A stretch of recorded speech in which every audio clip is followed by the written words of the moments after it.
예, 한국도로공사가 추진하고 있는 가로등 사업 무엇이 문제인지 한 걸음 더 들어가 보겠습니다. 취재한 윤세민아 기자가 나와 있습니다.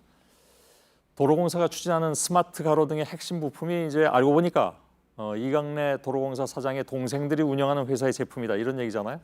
네, 그렇습니다. 최근 고속도로에선 낡은 가로등이나 터널 등을 LED로 교체하는 사업이 한창 진행 중입니다. 예. 그런데 도로공사에선 가로등 납품업체를 선정할 때 등이 LED일 뿐만 아니라 그 조명의 세기나 강도를 자동으로 조절해주는 칩을 장착하도록 규정하고 있습니다. 예. 그 칩을 생산하는 업체가 바로 이강래 사장의 동생들이 운영하는 업체입니다. 예. 인스코비가 가로등 모뎀 제조업체에 칩을 납품하면 이 업체가 모뎀에 칩을 끼워서 도공에 납품하는 구조이기 때문에 입찰이나 낙찰 과정에서 인스코비의 이름이 드러나지는 않습니다. 예.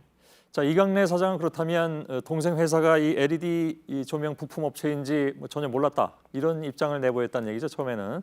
그렇습니다. 이강래 사장이 저희 취재진에게 보내온 답변서를 보시면 인스코비라는 회사가 LED 조명 부품 업체인지 취재를 통해서 처음으로 인지했다, 이렇게 돼 있습니다.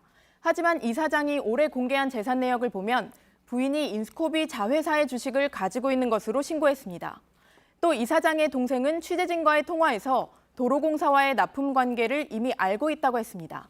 발언을 직접 들어보시죠. 예. 동생분이 이제 최대 주주로 있는 이 인스코비라는 회사가 거기 이제 도공에 그 칩을 납품한다는 것 자체가 제가 알기로 뭐 굉장히 양도 많지도 않고 적고. 네, 결국에는 부품을 우회 납품하는 동생은 이런 사실을 미리 알고 있었는데 정작 형은 몰랐다고 주장하고 있는 겁니다. 예. 그러면 이 문제가 된 인스코비, 네. 여기서 도로공사에 납품하고 있는 물량은 어느 정도 되는 겁니까? 네, 현재 인스코비는 도로공사에 납품하는 양이 매년 5만 개로 적고 단가도 10,000원대로 싸기 때문에 큰 이득을 보는 것은 없다고 주장하고 있습니다. 예. 하지만 이강래 사장이 발표한 대로 전국의 도로의 가로등을 계속 바꾸게 되면 수십만 개의 수요가 추가로 생기게 되고 이를 통해서 인스코비가 큰 이득을 얻게 될 것으로 보입니다. 예. 근데 이강래 사장의 동생들이 경영하는 이 인스코비라는 회사는 원래 어떤 회사입니까? 네, 원래는 손목시계와 알뜰폰 사업을 주력으로 하던 회사였습니다. 예. 그런데 최근에 가로등이나 그 한전에서 그 사업을 진행하는 전력 검침기에 들어가는 스마트 칩을 생산하면서 주목을 받고 있습니다. 예. 실제 이 회사는 정경심 교수가 조국 전 장관이 민정수석이 되기 전에 직접 주식을 샀던 회사이기도 합니다. 아, 그런가요? 예. 네, 조 전 장관이 민정수석이 되자 정 교수는 해당 주식을 팔고 또 사모펀드를 통해 또 다른 가로등 관련 업체에 간접 투자를 했는데요. 그건 이미 얘기가 나왔던 거죠. 네, 그렇습니다. 예. 또 인스코비가 그런데 가로등뿐만 아니라 바이오 사업 등 굉장히 여러 사업 분야를 하고 있기 때문에 이 정 교수가 당시에 투자한 배경에 대해서는 구체적으로 아직 알려지지 않았습니다. 예, 예. 자, 그거 좀 더 알아봐야 될 문제이긴 한 것 같습니다. 근데 LED 등으로 교체하는 그런 사업은 정부가 사실 계속 추진해 왔던 거 아닌가요? 근데 도로공사에서도 이게 전혀 안 했던 건가요? 아니면 이렇게 새롭게 집어넣은 건가요?